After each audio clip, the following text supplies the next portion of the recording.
Do you ever just pick up Peach's purring from this distance? I think you can. I've never tried. I know if she's like over here, you can absolutely hear her. Although, as she gets fatter, the purr gets deeper. So, this could always be an option someday. Well, rejoice, everyone. We're back with another Sekhie Reacts to Fate. I'd like to preface today's recording with the fact that I was, once again, sick. Was not sick for 2 years. Sick twice in 2 months. And I have a migraine because for some god-awful reason, Mother Nature's having a heat flash and it was 82 degrees today. Only one of those times was my fault. You're not off the hook yet. Hey, it wasn't me this time. I hadn't seen you for the better part of a week and a half. That's fair. Honestly, I probably got it from a snot-nosed brat when I was on campus Friday. I assumed you got it during one of those campus events that you were doing. Probably. My professor had the same thing, but she had hers 2 days before me, and so she was over it by Monday. Meanwhile, I was in the worst of the trenches Monday. She was like legit worried because we had to take our final lab exam Monday, and she was like watching me take it, and she was just like, "Are you good?" And I'm like, "Well, I can't reschedule it." And she's like, "Yeah, but I feel bad now." And I'm like, "Look, you'd have to give me an F on this for my grade to drop. I'm fine." Incidentally, I did get a B. Probably could have gotten an A if my brain wasn't full of cotton and happiness, sadness. There's a part of me that wants to mock you for your heat tolerance, but I understand the pain of migraines. I know they're not fun. It's also just too fucking hot. 85 degrees. It's like 82. I don't do well over 70. You know this. Honestly, I think the bigger deal is you were in a room with no air conditioning. That makes things a million times worse. That too. In the worst fluorescent lighting. You know there are some rooms in the anthropology building that just don't have lights that lead to like outdoor windows that are open. Like available. This is one of those rooms. It is just fluorescent. It's like they stuck a Sekhie in an easy bake oven. Have you seen the easy bake ovens like smoking? That was me today. So, forgive any lack of energy. Ooh, my cold hand feels good. Okay. Also, should we get a measurement on Chunkosaurus? If you want to come remove her, but I think she's Peachy. No, she's happy. Needing. She'll come over this way later. We'll get a measurement on Chunkosaurus. So today we're doing the Mona Lisa, the servant. It's Da Vinci, folks. No, it's just Mona Lisa. And her 17 smiles. There's, in the Red Robin I've been to, there is a photo, like a painting of the Mona Lisa, except it's got a mustache. My brothers and I effectively call her the Mona Lisa. I'd call her Mustache Elisa. Incidentally, I've seen the Mona Lisa. Like in person? Yeah. That's cool. It was not. I had bruises on my ribs. Okay, Remember I told you this story? They're like the old Asian grannies kept like elbowing me really hard to try to get a better photo. So I had like bruising all over my ribs because I had been like elbowed like 17 times by these little old Asian ladies. Never get in the way of old Asian ladies in fine art. Yeah, at some point I just like stepped back, put my phone up, and then zoomed in on my camera view to like get a better look. That's it. But yeah, it's smaller than you think. The painting's only like this big. Like it's actually quite small. And I'm going to be honest, at least the time I saw it in the Louvre, they literally just have it in a protective barrier on a blank wall in a room of its own. And that's it. Which is really funny because every other room has like 30 paintings per wall going like floor to ceiling. But this one's just like... I mean, it's the Mickey Mouse of portraits. It really is. Like, everybody knows the goddamn Mona Lisa. Yeah, her and her smile. Took so many years to paint. Although now they say it's not that it took so many years to paint, it's that it kept being repainted over and over. See, that is believable for an artist. Yeah, it's like supposedly he was never happy with it, so he just kept painting it over and over again, trying to get what he wanted. All you aspiring artists, he just like you for real. Jesus fucking Christ. So we've been talking about Mona Lisa as a painter, but I'm gonna be honest, I know him better as an inventor.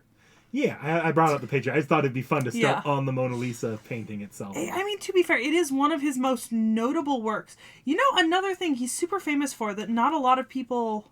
Was it the, Yeah. Yeah, not a lot of people attribute to him is the Vitruvian Man. Like, for some reason, people don't remember that he made the Vitruvian Man. No, I was thinking of his giant... I think he did some glasswork for a cathedral or something along those lines. Like I think he did some paintings in a cathedral. That's right. Yeah, we'll get to it when I get there in my notes. But yeah, the Vitruvian Man. This is literally shown in one of the Harry Potter movies. Like, it's a super famous image. But for some reason, not a lot of people attribute it with him, which I think is absolutely hilarious. Yeah. See, here's painting being restored. He did a lot of painting, and I mean, like, yeah, I get it. But like I said, I still just remember him more as a inventor.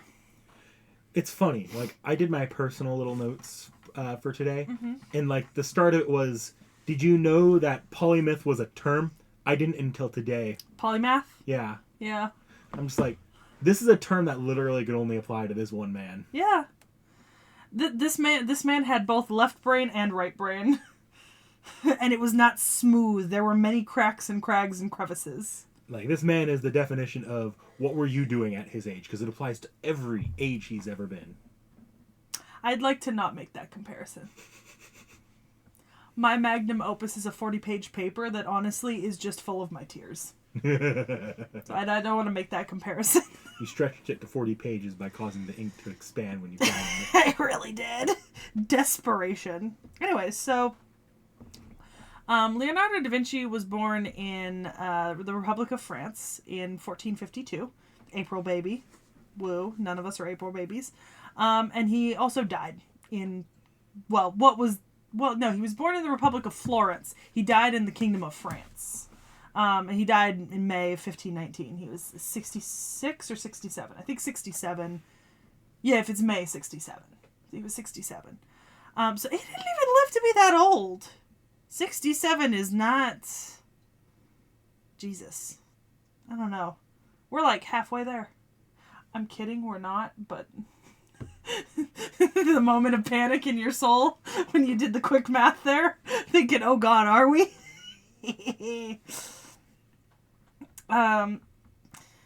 So he was born to a notary and a woman that the notary was having an affair with, so firmly pretty much kind of mid to lower class. Traditional accounts versus other accounts, we don't actually have a solid place that he was born. It may have been Anciano, but it might have also been Vinci, or a few other places attested. However, his parents did end up marrying separately about a year after his birth. And his mother, named Caterina, or sometimes Catalina, is usually identified with the figure Caterina Butti del Vaca, who married a local artisan, Antonio de Piero Butti del Vaca, nicknamed La Catabriga, or the Quarrelsome One. Ser Piero, his father, married Albiera Amadori. He had been betrothed to her the previous year.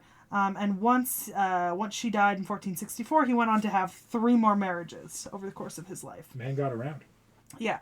So because of all these other marriages, Leonardo da Vinci had 11 half-siblings who survived infancy and 16 total, who were all significantly younger than him, including one born when he was 46 years old. Imagine the level of sibling complex and how widespread that would be. I don't have to. Oh, yeah.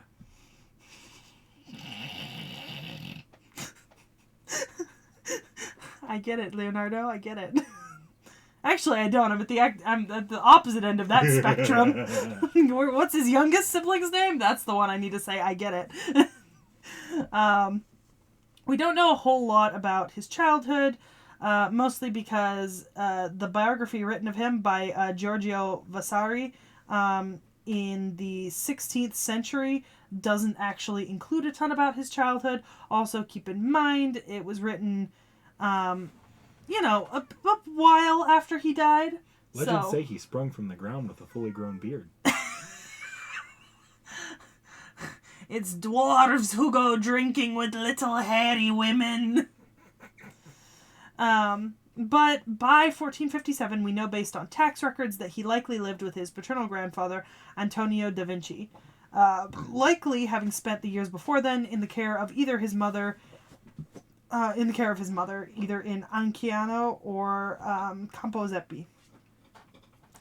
It's said that he might have been close to his uncle, named Francesco, but he likely was not close to his father because his father was living in Florence during most of this time period. And his father, who was a descendant from the line of notaries, had an official residence established in Florence by 1469 with a successful career. So he only received a basic and informal education in reading, mathematics, and writing, probably because his family realized that he was a gifted artist pretty early, so they decided to really focus on cultivating his artistic talent.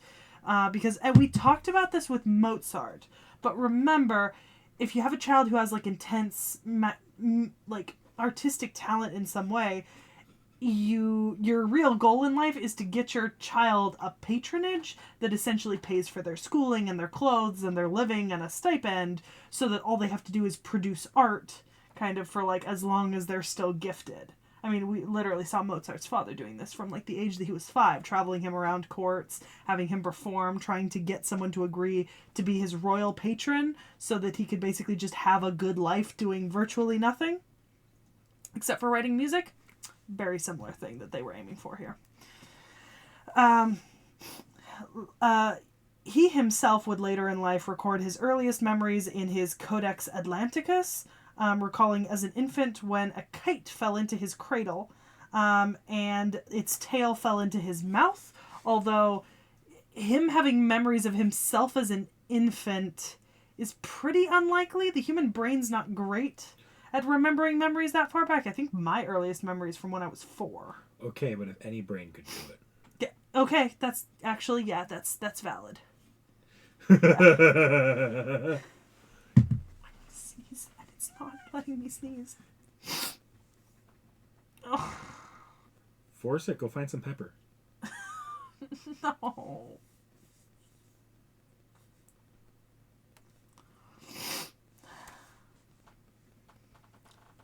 Or just keep drinking your vial of poison.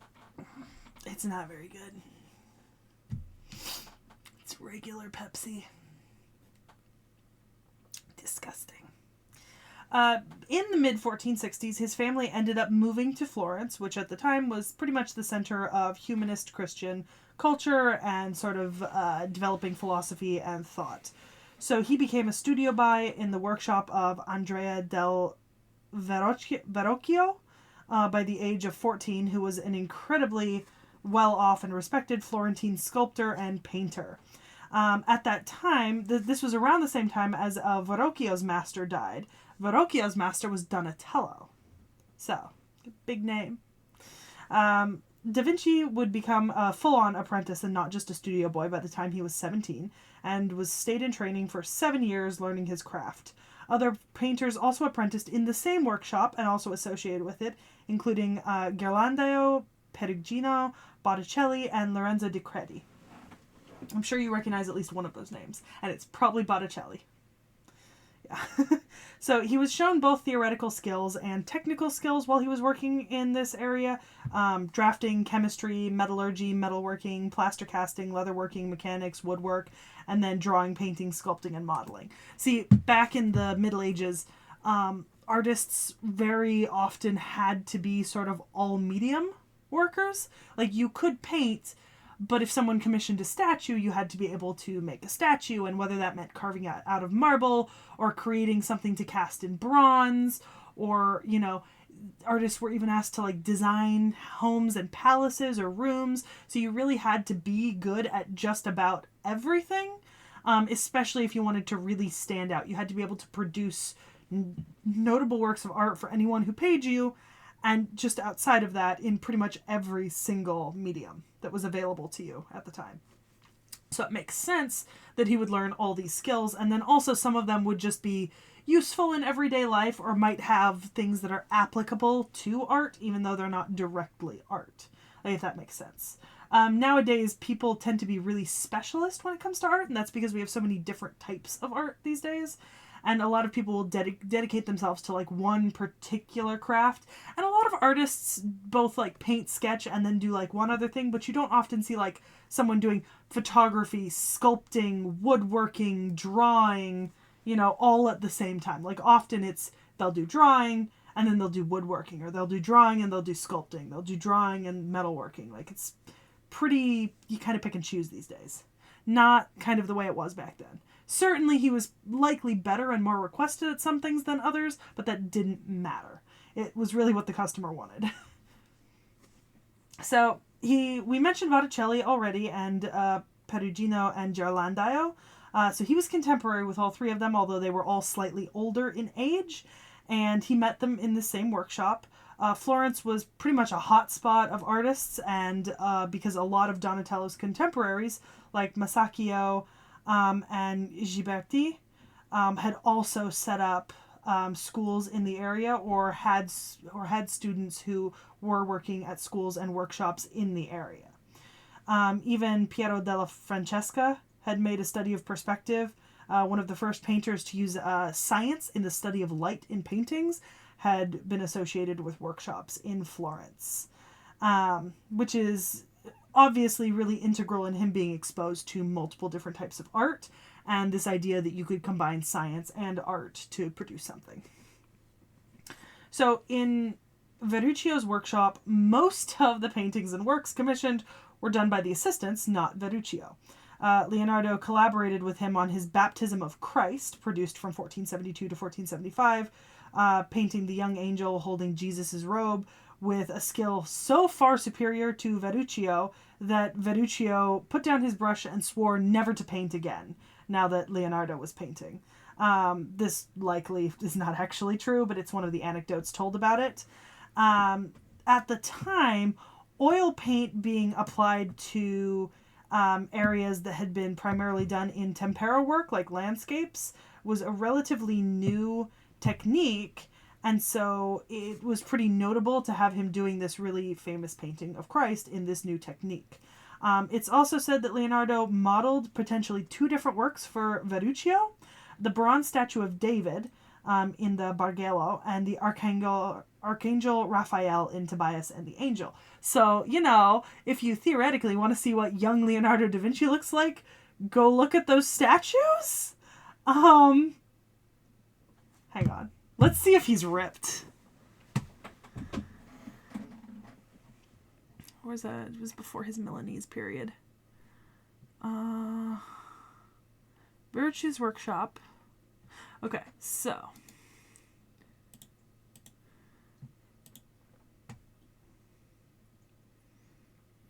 It looks a little familiar. Speaking of, guys, I already know what Leonardo da Vinci looks like in Fate Grand Order, so...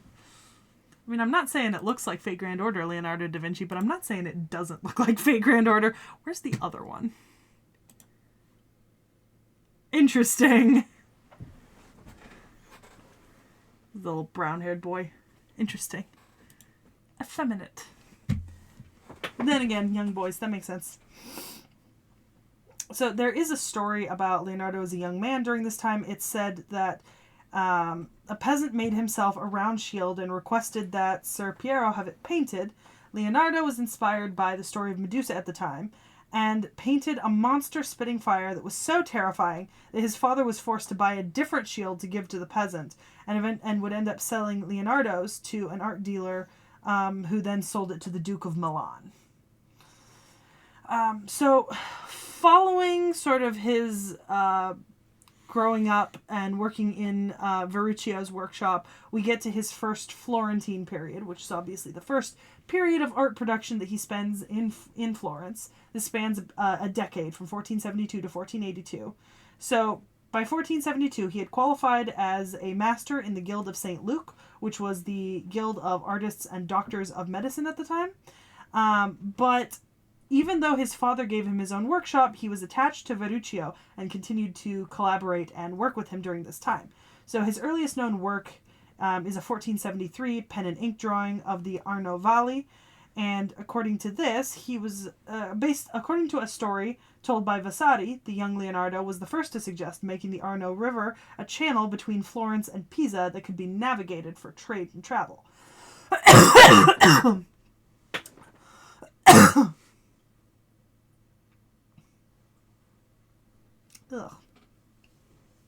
In 1478, he received a commission to paint for the chapel of St. Bernard in the Palazzo Vecchio, which was a pretty strong indicator of his independence from Verrocchio.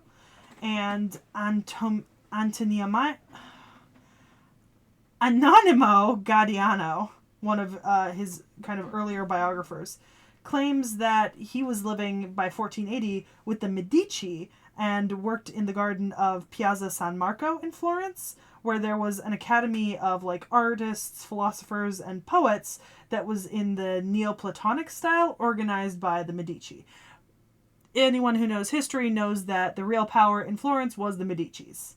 For like 700 years, it was the Medicis. And several famous Medici women married outside of Florence into other notable families around the area, including one to the King of France, Catherine de' Medici. What? Nothing. Is that a servant we have? Nope. Damn. I know we have a couple of the Medicis, right? I don't think so, actually. Don't we have a pair of brothers? Maybe in like one of the Fate Requiem, on the Fate Requiem list, but not one that's like NFGO. Okay. Notable. In 1481, he received a commission for the monks of San Donato in Scopeto to create the Adoration of the Magi. Unfortunately, he actually didn't complete either of these commissions. He actually abandoned them when he offered his services to the Duke of Milan, Ludovico Sforza, writing him a letter in which he described all the things that he could achieve in the fields of engineering and weapon design, and just happening to mention on the side that he was also capable of painting. When he went to take up this job with the Duke of Milan, he brought with him a silver-stringed instrument in the form of a horse's head. The story goes it was either a lute or a lyre.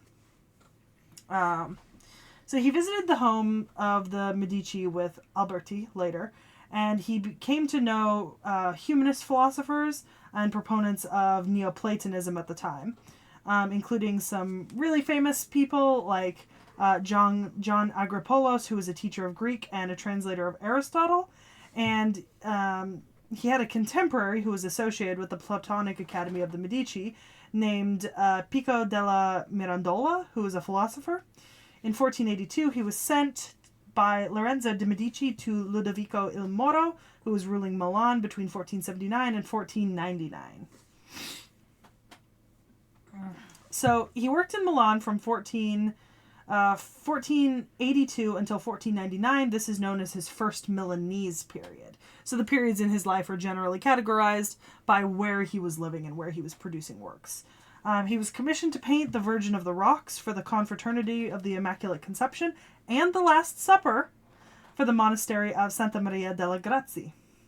In the spring of 1485, he traveled to Hungary on behalf of Sforza, the Duke, to meet King Matthias Corvinus, who commissioned him to paint him a Madonna. In 1490, he was called by a consultant together with Francesco di Giorgio Martini for the Cathedral of Pavia and was struck by a horseback statue of Regisole, of which he left a sketch to be incorporated. He was employed on a lot of projects for Sforza during this time, preparation of floats and pageants, the drawing and wooden models for a competition to design the cupola for the Milan Cathedral. He made a model for a massive equestrian monument to Francesco Sforza, who was Ludovico's predecessor, which would have surpassed in size the two largest equestrian statues of the Renaissance, Donatello's Gattamelata in Padua and Verruccio's Bartolomeo Colleoni in Venice, and it was supposed to be known as the Grand Cavallo. He completed a model for the horse, made a detailed plan for its casting, but in 1494, before it was complete, Ludovico gave the medal designated for it to his brother-in-law to be used for a cannon to defend the city from Charles the Eighth of France. That damn Charles the Eighth. I don't think we've talked about Charles the Eighth before. No, we have not. However, I do want to draw our attention to one particular name, because I think it's slightly important.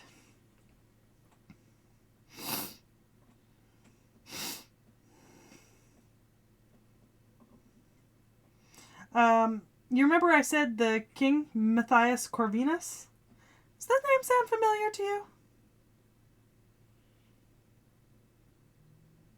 Corvinus sounds familiar. Matthias just sounds like a Castlevania villain. Corvinus should sound familiar. It's the family name of the man who held Vlad the Impaler captive when he was a youth. Oh, so I'm actually not far off with You're that not far off! Castlevania connection.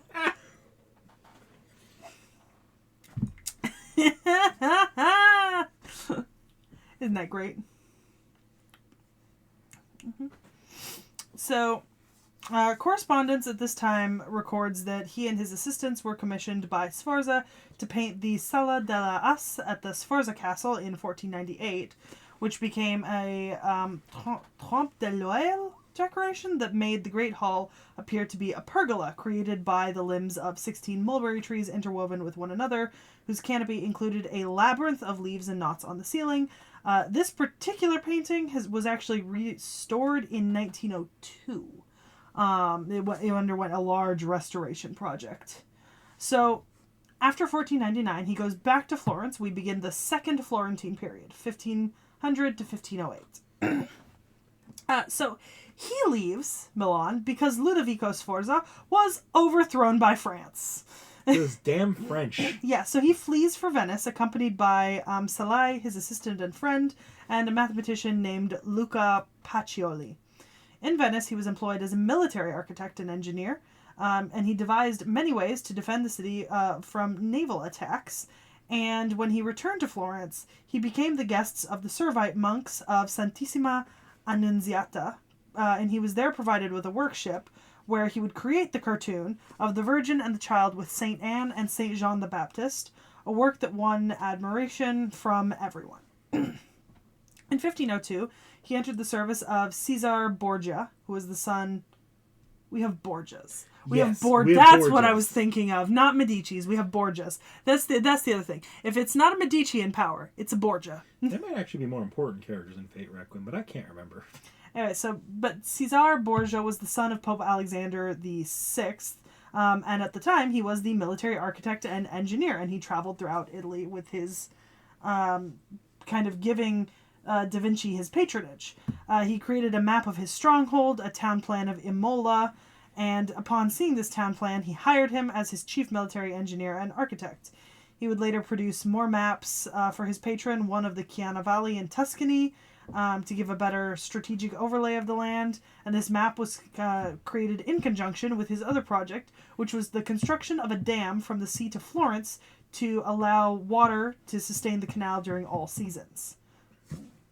By 1503, he'd left Borgia's service and returned to Florence. He rejoined the Guild of St. Luke in October of that year, but he had been working on a portrait of Lisa del Giocondo, who was the model for the Mona Lisa, which he would continue working on until his twilight years. In 1504, he was formed as a part of a committee to recommend where Michelangelo's statue of David should be placed. So fun fact, there's a Magic Treehouse book about where they go and they visit Leonardo da Vinci. And in the Magic Treehouse book, Leonardo da Vinci hates Michelangelo so much, and he hates the way that he sculpts things, and he says that the muscles on Michelangelo's statues always look like an overfull bag of almonds, bulging unattractively. And as a child, I thought that was the funniest thing ever, and to this day, I just have this vivid memory of this one scene from this Magic Treehouse book. I was gonna say that's a deep cut right there. Like I don't remember. I couldn't remember a single line of that series. Yeah, no, That's so far back. So very specifically, I remember this. I don't even remember the name of the book. I don't even remember the name of which book it was in, or if it was a Merlin mission or a Magic Tree House. But I remember the exact line and the description of what he thought of Michelangelo's muscled statues. Honestly, though, having seen some of Michelangelo's work, I kind of agree. That man just drew overly muscled men, and then if they had to be women, he would just put tits on top of the pecs. It doesn't look good. And it's my personal opinion, but I'm not a fan of Michelangelo, so. More of a Leonardo guy myself. I like the bow staff. But he then spent the next 2 years in Florence, painting the mural of the Battle of Anghiari for Signora, with Michelangelo designing a companion piece for it, the Battle of Cassina. In 1506, he was summoned to Milan by Charles II d'Ambrose, who was the French governor of the city at the time. He took on a pupil, Count Francesco Melzi, who was the son of a Lombard aristocrat, who a lot of people say is considered to have been his favorite student. The Council of Florence wished him to return and finish his battle painting, but he was given leave by Louis XII, who wanted to commission him to make some portraits. He was supposed to have potentially commenced another equestrian figure of d'Amboise. A wax model survives that, if genuine, is the only existing example of sculptural work by Leonardo da Vinci, if genuine. Many of his most prominent pupils worked with him in Milan, including Bernardino Luini, Giovanni Antonio Boltraffio, and Marco di Ogno. I said that wrong, and I don't know how to say that correctly. We're fine. In 1507, he was returned to Florence, sorting out a dispute with his brothers over the estate of his father, who had died 3 years previously in 1504. So this begins his second Milanese period. It goes from 1508 to 1513. He had moved back to Milan at this point, living in his own house, and he was working on plans for an equestrian monument for Gian Giacomo Truvulzio, but this was prevented by a confederation of Swiss, Spanish, and Venetian forces invading the city and driving the French from Milan. However, he did stay in the city, spending several months in 1513 at the Medici's Vaprio d'Adda villa in the city. He then has a period where he travels through Rome and France from 1513 to 1519. Lorenzo de' Medici's son Giovanni had assumed the papacy as Leo X, and Leonardo went to visit Rome that same year, received by the Pope's brother, Giuliano. From 1513 to 1516, he spent a lot of his time living in the Belvedere courtyard of the Apostolic Palace, where Michelangelo and Raphael were both active as artists at the time. Michelangelo, Donatello, Raphael, and Leonardo. The worst part is, in my head, I don't hear the Teenage Mutant Ninja Turtles song. I hear Teenage Mutant Ninja Turtles versus the Great Artists with Rhett and Link and Smosh. That's what's playing. That's another deep cut. Don't worry, Ninja Turtles fans. I'm hearing the Heroes in a Half Shell original cartoon theme song. Thank you. I couldn't remember. It's Teenage Mutant Ninja Turtles, Heroes in a Half Shell. Power. Oh, okay. I've actually never seen it. I watched the entire original series because my grandfather picked up like a DVD copy of like box set of all of it from the flea market. I've never seen a Teenage Mutant Ninja Turtles. I want to make it clear that I was not like part of the generation that should have grown up with that. Okay, so during this time, he was given an allowance per month, and it was said that he once decorated a lizard with scales dipped in quicksilver, using his allowance. The Pope commissioned him a painting of an unknown matter, but canceled it when he decided he was going to develop a new kind of varnish. He became ill, having the first of multiple strokes that we now believe were causes of his death. He also participated in botany in the gardens of the Vatican City, and was commissioned to make plans for the draining of the Pontine marshes. He participated in cadaver dissection, making notes for a treatise on vocal cords, which he gave to an official in the hopes of regaining the Pope's favor at the time, but was largely unsuccessful. In 1515, King Francis I of France recaptured Milan. Leonardo was present at the December meeting of Francis I and Leo X in Bologna, and in 1516 he entered France's service, being given use of Cloche Luce near the king's residence at the Chateau d'Amboise. I do believe the Chateau d'Amboise is his current resting place. I could be wrong. I have not gotten to it in my notes yet, obviously. So, because this town was being frequently visited by Francis, he created plans for a massive castle town at Romorantin to be erected, complete with a mechanical lion meant to walk to the king during a pageant and open its chest to reveal a cluster of lilies when struck by a wand. He was accompanied by his friend and apprentice, Francesco Melzi, we've talked about before, and supported by a pretty large pension.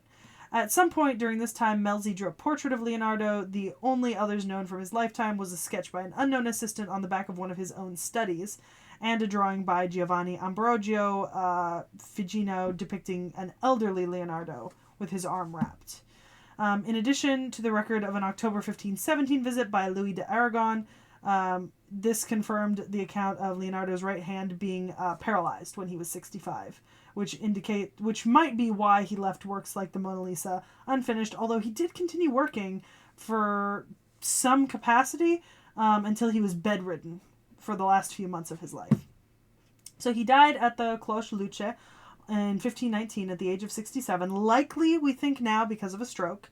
He had become a close friend of Francis I, and he had repented on his deathbed for all of his offenses against God. He sent for a priest in his final days, made a confession, and received the Holy Sacrament, and it said that King Francis I held Leonardo's head in his arms as he died, although this might actually be a legendary attestation and not an actual story, something that happened. His will was wild. So when he was buried, 60 beggars carrying taper candles followed his casket, and Melzi, who was the principal heir and executor of his estate, received, as well as all of his money, his paintings, tools, library, and all of his personal effects. Leonardo's other longtime pupil, Sekhie, and his servant Baptista del Villanis received half of Leonardo's vineyards each. His brothers received land. His serving woman received a fur-lined cloak, and then his remains were interred at the Collegiate Church of St. Florentine at the Chateau d'Amboise. About 20 years after his death, Francis I was reported by Benvenuto Cellini as saying there had never been another man born in the world who knew as much as Leonardo, not so much about painting, sculpture, and architecture, as that he was a very great philosopher. Sekhie, his former apprentice, also known as the Little Unclean One, had entered Leonardo's house in 1490. We mentioned him as an assistant. Leonardo actually made a list of his misdemeanors, calling him a thief, a liar, stubborn, and a glutton, after having stolen money and valuables at least 5 different times and spent a fortune on clothing. But Leonardo treated him with indulgence, and he remained in his household for... Did you get it? Yes. 30 years.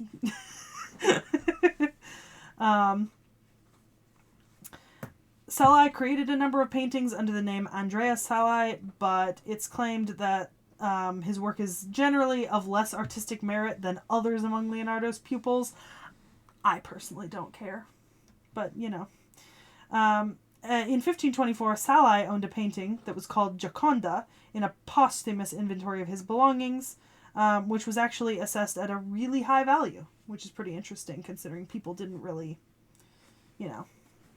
So, Leonardo da Vinci left thousands of pages of manuscripts, and notebooks, and diagrams, and drawings, and inventions, and papers, thousands. Although, he actually left very little information about his personal life. He was not one to write about it in great detail.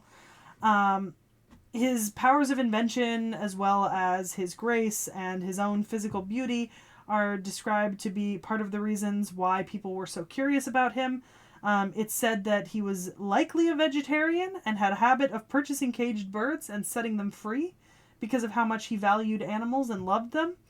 And most of his friends are now considered to be historically notable in their fields of study. The mathematician Luca Pacioli, with whom he wrote the book Divina Proporzione in the 1490s.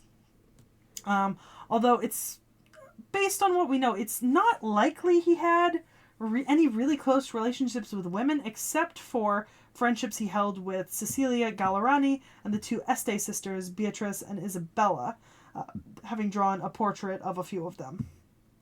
He kept his private life secret. He didn't write about it. It was a trend for people to write salacious and satirical portrayals of his sex life, but we actually don't know much about his sex life. Although one of the most interesting ones is that Sigmund Freud wrote a book called Leonardo da Vinci, A Memory of His Childhood, talking about his intimate relationships. Look, you just don't realize he is the European Genghis Khan. It is said that in 1476 there are court records that say that when he was 24, he and 3 other men were charged with sodomy involving an incident with a known male prostitute, but all of these charges were dismissed for lack of evidence according to court records. And it's said that perhaps they were dismissed because the Medicis got involved to secure this, but we don't know, and to be honest, people have just taken that as an excuse to speculate that he was homosexual, and that the reason why there's a lot of like androgyny and naked representation of characters and sort of eroticism in his drawings is because he was gay. Personally, I don't know if I believe that. I think that once again, this is one of those things where I think perhaps people are imparting sexuality onto paintings that may not have existed when they were originally created. At least that's my opinion. There's a lot of people were producing essentially naked paintings of people during this period, and nowadays we're like, oh, they must have been obsessed with sex, or maybe they were just interested in the human form. You know, like he was also he did all these other things. For all we know, like painting bodies in lesser states of dress was a way to show off his anatomical knowledge. I mean, I'm not saying that is the answer, but I'm just saying maybe we shouldn't over-sexualize people in the past to such a degree as we do. Hear that? I'm kidding. You hear that, Nasu? I'm coming for you. Says the person who has read Cuchulainn fanfiction. Although I don't think any of that's been pornographic. I am not gonna go over a list of his works. I'm just not. Didn't think you would. No. I considered it. But I feel like we really covered the important ones so far. I mean, I really don't feel like I need to cover everything he ever did. I will say his journals, he was a huge writer in Renaissance humanism, and of his 13,000 pages of notes and drawings, he often fused art and natural philosophy. Natural philosophy is what we call the forerunner of modern science. He maintained these throughout his lives and his travels. He included inventions such as those wings and shoes for walking on water, as well as flying machines, architectural designs, war machines. He even studied rock formations and plants, participated in dissections, and did deeply detailed studies of faces and emotions on both animals and humans, both adult and infant. Which is pretty impressive. Most of these works have either been sold off to various collectors or are owned by certain royal libraries and notable collections. The Royal Library at Windsor Castle, the Louvre, the Biblioteca Nacional d'Espagna, Victoria and Albert Museum, Biblioteca Ambrosiana in Milan, which actually holds the 12-volume Codex Atlanticus. The British Library in London has a section from the Codex Arundel, etc. So his stuff is kind of scattered and all over the place. He had a pretty observational approach to the sciences. He tried to describe and depict a phenomena that he was seeing in detail and didn't focus on theoretical explanations or experiments. He didn't have a formal education in Latin or mathematics, so contemporary scholars pretty much ignored him as a scientist, but he did teach himself Latin, and to be honest, that's way more impressive than learning Latin in a classroom. I'm gonna be honest, because I learned Latin in a classroom, and it did not do me much good. You know? Let's see. He did massive studies on anatomy and physiology I mentioned earlier. Engineering, flying machines. That's another really popular one that a lot of people know about, is his flying machine depictions. Honestly, even though he doesn't have this kind of formal education and training, he's largely considered to be the Renaissance man, the universal genius, one of unquenchable curiosity. He's generally considered to be one of the most diversely and intensely talented individuals to ever have lived, based on his existing corpus of works and what other people have written about him. A lot of scholars say that his worldview, based in logic but not with an academic background, created an empirical and unorthodox method that he used to great effectiveness throughout his life.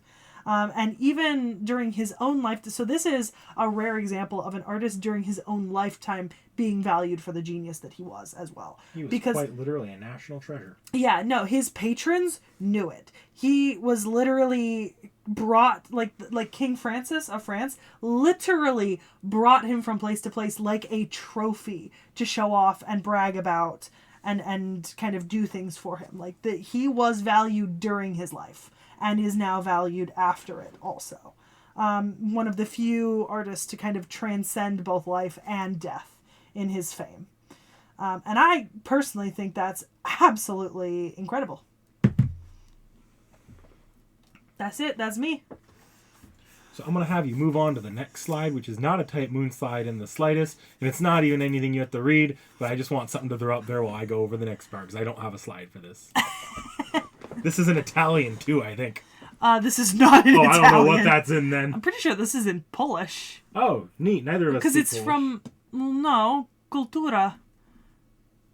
I don't know what the site is. I just found this picture and clicked into the picture. Yeah, I'm pretty sure it's Polish, because I actually know a lot of the words. Yeah, I just wanted the picture here, so... Yeah, that's fair. So, I'm not trying to keep the Da Vinci a surprise here, because you've seen our usual Da Vinci. Yeah, you're trying to keep a different Da Vinci a surprise. No, more like I don't know what Da Vinci I'm trying to keep a surprise. So, we have never seen the original Da Vinci. Mm-hmm. Da Vinci was, even in life, accomplished in... So, this is kind of the base of it all. In life, Da Vinci, on top of all of his other achievements, was also an accomplished mage. Okay. Which, with how much the fucking man was doing, and with royal patronage, that makes sense to the lore. Oh, yeah, 100%. I would not even be surprised if somebody was like, actually, IRL, Da Vinci was a magician. Practicing alchemy or something. Well, alchemy was considered magic at the time. There's another bug. I can't get it right now. So logically, he gets summoned into Chaldea as a caster, and is actually the third ever servant summoned by the original director of Chaldea, Marisperia Numisphere. Okay. Da Vinci should have disappeared with the death of the original director, but just before the events of FGO. Except Da Vinci decided he just wanted to stick around, and made himself a puppet body based off of the greatest beauty he could imagine. La Gioconde? The Mona Lisa. Yeah. Sorry, La Gioconde is another name for the Mona Lisa, yeah. So, he uses the same tools of the trade that Toko Aozaki uses in Garden of Sinners, the dolls, and just puts his spirit origin in a doll based off the Mona Lisa. Interesting. And that's how we get Da Vinci Caster here. So when I said we're doing the Mona Lisa today, I wasn't entirely wrong. No, you weren't. I had to avoid making a snide comment. Okay, this is the Da Vinci I know. Yes. I mean, I've seen this image and the one in the FGO cover image, but I've not actually, looked kind of in depth. Aww.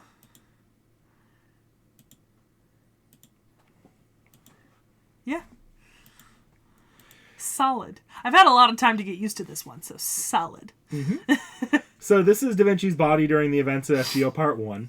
It is 100% supposed to be the Mona Lisa. Mm-hmm.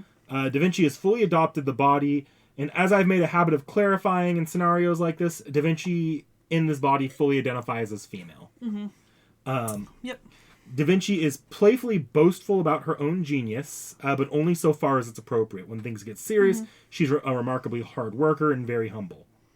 Her character is definitely one of the most important main story characters, acting as one of the many base moms, and is probably, definitely the only reason Dr. Roman hasn't accidentally worked himself to death mid-story. Aw, but we love Roman, so we appreciate that. Actually, I'm pretty sure I've heard this theory given somewhere before. Right? But I think there are some people who believe that perhaps Da Vinci had, like, an eidetic memory, essentially. And that's why he was so accomplished at so many things. Because it didn't take him as much effort to retain information. So he was able to very easily input information, categorize it, and move on to kind of apply that information. And that might have also been the reason why some of his methods were more unorthodox. Because people with eidetic memories tend to see things a different way because they don't have to necessarily struggle to understand things or like have to hear them multiple different ways to kind of remember them. But I don't know, like, obviously that's not something you would know now. Like, there's no way to examine him and figure that out. But I have heard someone argue that before. And I do think it's an interesting premise, you know? At least just for me. So, I'll say she's not some benchwarmer and actually gets somewhat restless at times with her role as one of Chaldea's office staff, effectively. On a number of occasions, she'll either join the master or sneak out of base for a little bit of a chance to spread her legs. She's also painfully aware of her fleeting existence as a servant. If the ball drops and there's no other option, she will, without question, forfeit her own life. I don't know if you scrolled down to it yet, but I'll let you scroll through these images before I bring up the next part.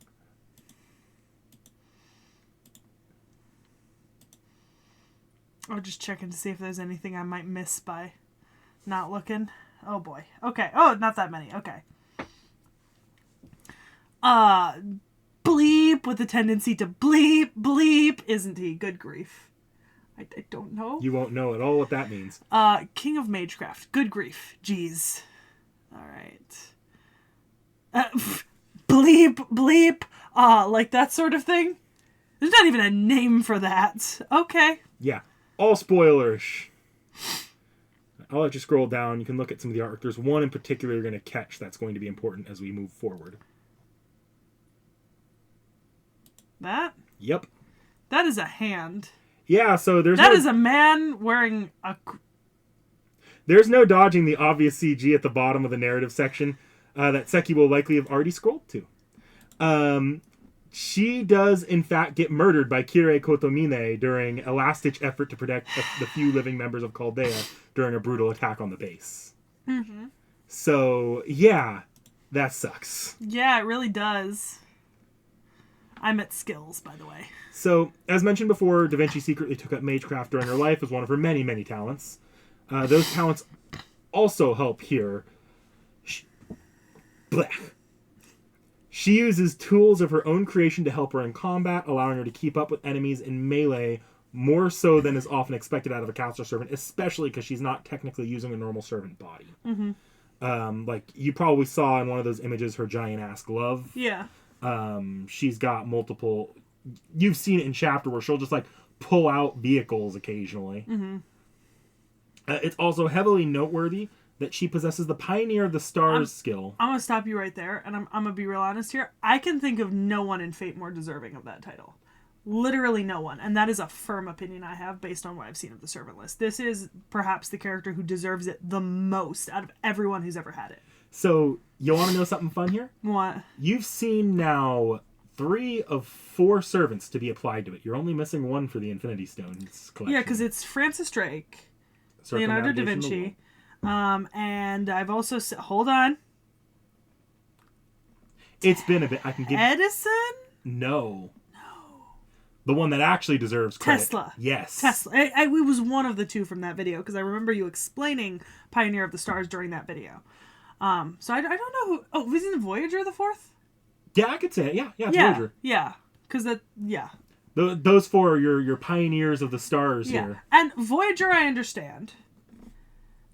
Tesla I understand.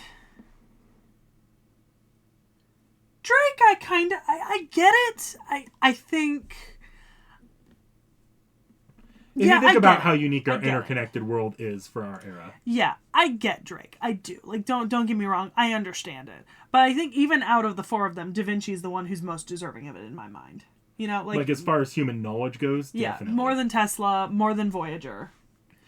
And here's the thing, like, I get why Voyager has it, for example, but even out of those four, I would rank Francis Drake higher than Voyager at deserving it, because I understand that, like, it's a turning point of humanity, and some people might say that Voyager Space Probe and something like that is a turning point of humanity. I don't actually agree, because we spent billions of dollars to put a bunch of things into space, and it's actually not done a whole ton for us as a culture and a people. So do you want me to save the spiel for Voyager, or you want me to explain that now? Because I can absolutely explain why now.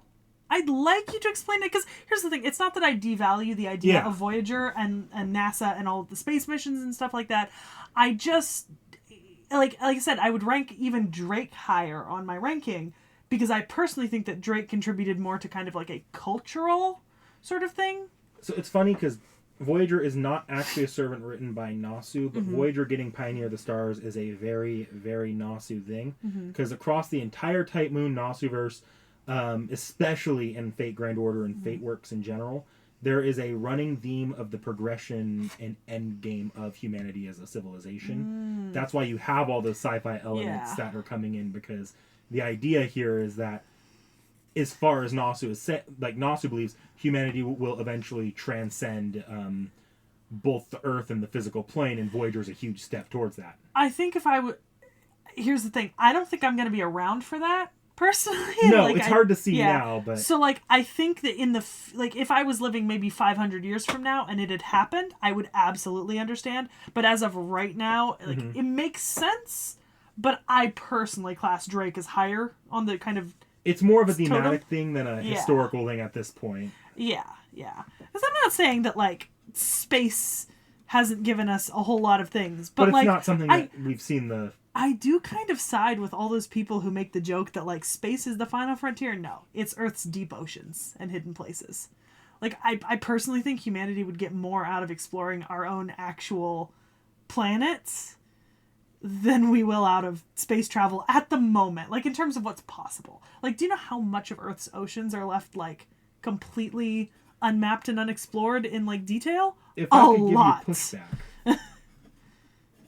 The oceans won't save us when either we've destroyed our own planet, or when solar or when galactic scale events like an asteroid strike or the eventual death of the sun. True, but that's pretty far out there, and I'm going to be honest, that if you took the money that you put towards the space program and turned it towards Earth's deep oceans, you'd get a lot more done a lot quickly, and then you could turn it back towards space. Like, I get it, but at the same time, I don't know. That's just where I stand at. I personally think that there's more interesting stuff to find in a more immediate sense in the oceans. Like, it's more accessible to us, and we have kind of the technology already in development that can be used for something like that.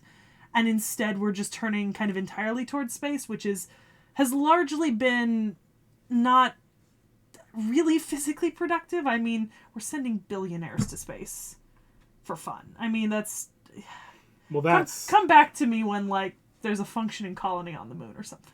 Man, and then maybe I'll... This has almost nothing to do with Da Vinci, but I got to get into this debate a little bit. I'm going to give pushback on that, because I have a lot of problems with SpaceX. SpaceX is entirely privately funded for better and often worse. Well, yeah.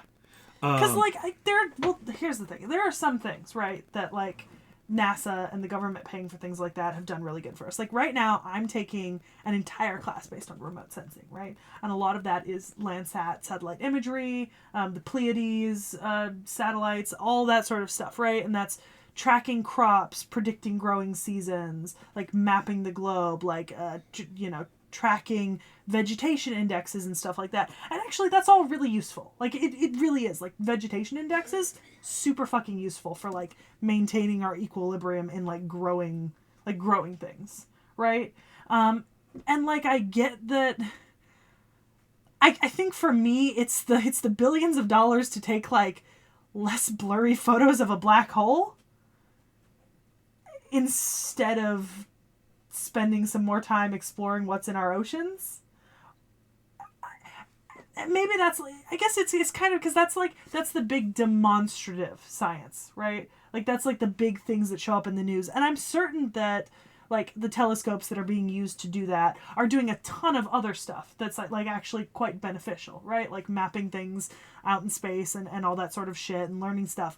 But it's like the fact that things like, ooh, we got a really clear photo of a black hole is what's like publicly is a little...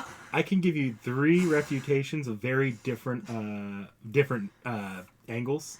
I mean, here's the thing. I'm not trying to say you're wrong here. Yeah. Like, not everyone's going to agree with me. I get that. Some people are really invested in kind of the idea of space as the final frontier. And I do get it. I mean, space is... I mean, it's outside of us. And that is kind of our final expanse, into planets outside of ours. But why don't we finish exploring our planet first? My first refutation, and man, this is becoming the great space debate. Chop this up, put it up separately, on a separate channel. But my first refutation to that is, for the black hole, right now we already have a situation where NASA has been dramatically defunded from previous was previously and historically. Finding like very novel things like a picture of a black hole, and that's not even... Well, I don't think it was NASA. Was that one not NASA? Was it a private? I don't think it was. It might, but whatever it was, I don't think it was wholly NASA funding, because it was either the new telescope in Europe or in Hawaii. But even and neither of those are fully funded by NASA. They're funded by a conglomeration of scientific things. Even if it wasn't, the idea is to create that Egyptomania for space. Get a lot of people very quickly interested in space, which adds more scientists looking in that direction, and B, more funding that direction. That's the part I think you disagree with, but that is the benefit of having those things. And then the actual like physical benefits, I would argue, are so actually studying space and how it works. That gives us a better understanding of our own physics on Earth, which can help things such as the particle collider. But here's a pushback to that, right? And this is a genuine argument not an argument, but like something that I don't think even needs to be argued, right? All of that information is locked behind the White Cathedral. All of that information is restricted to people who have masters and doctorates and PhDs in all of these things, and it does not get disseminated to the general public, nor does it help the large amount of the general public on a more person-to-person scale. Most of that information is highly inaccessible, and that you are working with the university, working on those projects, or able to pay the exorbitant fees to access those papers and journals, and the large part of a lot of that physics work coming out is not being used by the average person on a day-to-day basis, nor is it being disseminated to them in a way that is understandable, that they can then add to their knowledge base and build upon. Ergo, it is all a function and work of the academic white palace, which is still not dissolved in today's day and age, even though it fucking should be. Well, I don't know that any average person is going to have the public funding needed to ever build a particle collider.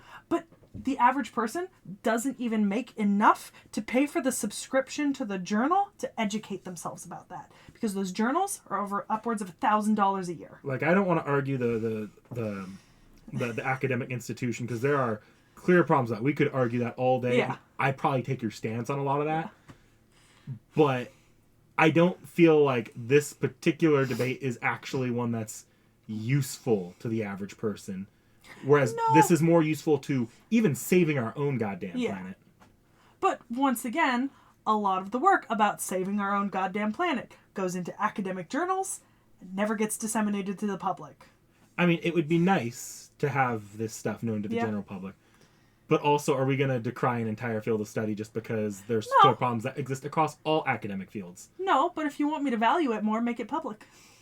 So your ocean exploration wouldn't be that much more public, you know?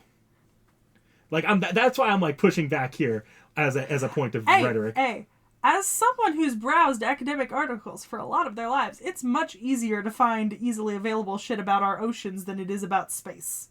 Well, that's just because it's much easier to get into the ocean than it is to get into deep space. Exactly. And then the last thing, and this is where I'm like, yeah, put more funding into satellites and more funding into telescopes. I kind of like knowing where the giant Earth-ending asteroids are and how soon they may or may not hit Earth, so we can also study physics used to potentially ricochet them off or potentially avert the But apocalypse. the large majority of satellites are not used for that. The largest majority of satellites are directed at the Earth. And they are kept up there in essentially perpetuity, creating nothing but space debris that's slowly surrounding our planet and is going to become more and more of a problem in the long run, since we don't really have a way to recover them or dispose of them. Also, most of these things have been kept for so long. Like, for example, Landsat, we've got Landsat up to 8, 9, 10, 12 at this point, right? They're still operating up there in space, even though we only use one of them, one system these days. We've got Sentinel and the Pleiades and Landsat and T.H.E and ORNs and all this sort of stuff. And those are all directed inwards at our own planet from a relatively low orbit. And I understand that they all do something useful, but we don't need so many of them. Awesome. But if we return back to the original kickoff of this conversation, we're talking about the Voyager Deep Space Telescope. That's true. Yeah. So that one in particular, and a lot of the programs that surround that don't seem to be as relevant to the redundancy of Landsat. I don't know, man. I still feel like I want to know more. I want more information, publicized about that sort of thing. I mean, I see value in deep ocean research, but for me, that comes down to a lot of, can we do more research on our tectonic fucking plates? That would be fucking great, as someone who lives in, an earthquake zone. I'd love that. Because I also think supervolcanoes are just as much of a concern as giant asteroids. Can somebody tell me why, and why I shouldn't be worried about the fact that we are 70 years past due for a major movement in the San Andreas Fault? I'd like to know why we are 70 years past the estimation due, and I want someone to tell me that it's not a problem. Because that worries me, because I don't like the connection of San Andreas to Yellowstone. I mean, look, I'm right there with you. I can kind of present that though. Because when you're talking in the grand scheme of the years on the Earth, plus or minus 70 is not as much as plus or minus a couple thousand, which is where these general estimates are coming from. The San Andreas is supposed to go off with a minor to major every 150 years. And it is 70 years past due. That's actually half of its normal life cycle past due. I just don't want it to. I don't want it to come due in 50 years at double the strength. Hear me out here. You get where I'm coming from. But anyway, so yeah, I get the whole Pioneer of the Stars thing. I just have kind of opinions on who I think is the ranking. For me, I personally, I would probably say Da Vinci, Drake, Tesla, Voyager. But that's just me. Fair enough. Also, technically, that's the order from earliest to latest. Yeah, I wonder why that ends up being a thing for you. Well, because they're all basing each work on each other essentially. Each one is a product of what came before it. You could not have had if I could argue where two things are tripping you up here, it's some people have a recency bias. You have an ancient bias. I so do. And the other thing here is, you move into Voyager, and Voyager is just not a person unlike the other three bozos. Oh, I'm sure Fate made them a person. Come here, Peachy. Okay, here, Peachy. Even Fate can't argue that Voyager was suddenly a real person historically. Let's be real here. Weirder things have happened. Velbur O2. Peachy. Velbur O2 was an alien, not a person. It was All right, Genghis y'all. Khan that wasn't a person. Sorry, not Genghis Khan. It was Attila the Hun that wasn't a person. All right, y'all.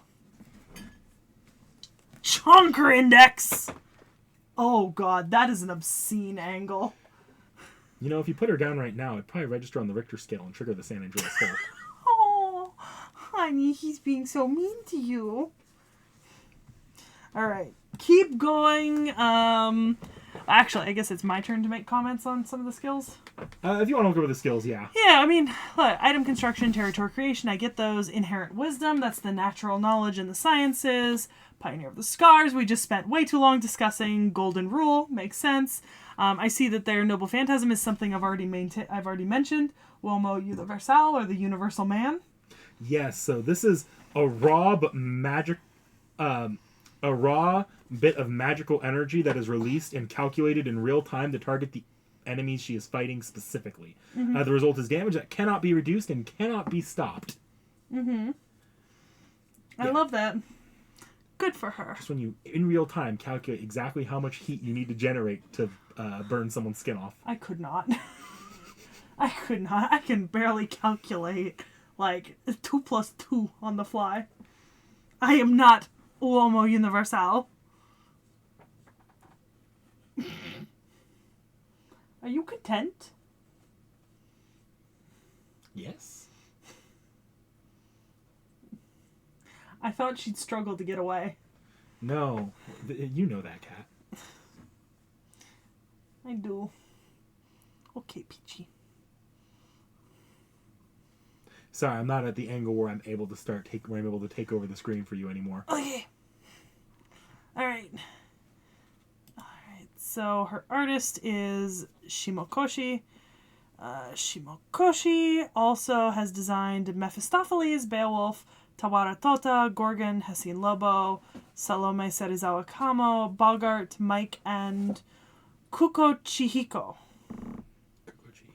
And the weapons for Morgan in Lost Belt. Hell yeah. Specifically, the weapons. Just the weapons. Just the weapons. Okay. Alright, I can move again. Alright, so I assume you have NPs? Yep.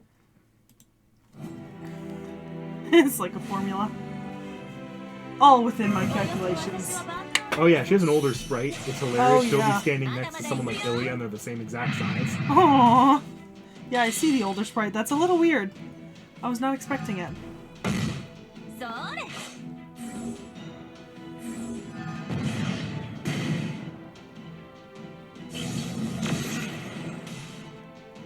Magic books, I hate them. Burn them. Good, burn. For as much as I love books, those books are like the bane of my nightmares in the D&D game. They're awful.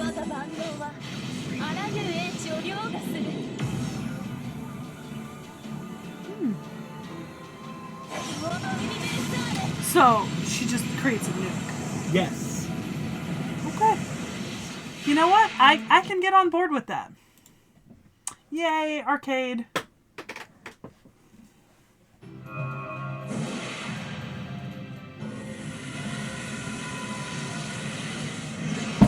That's the one benefit to older servants. They often have arcades that are big and popular. That's true. That's true. We have a lot of arcades on our older servant videos.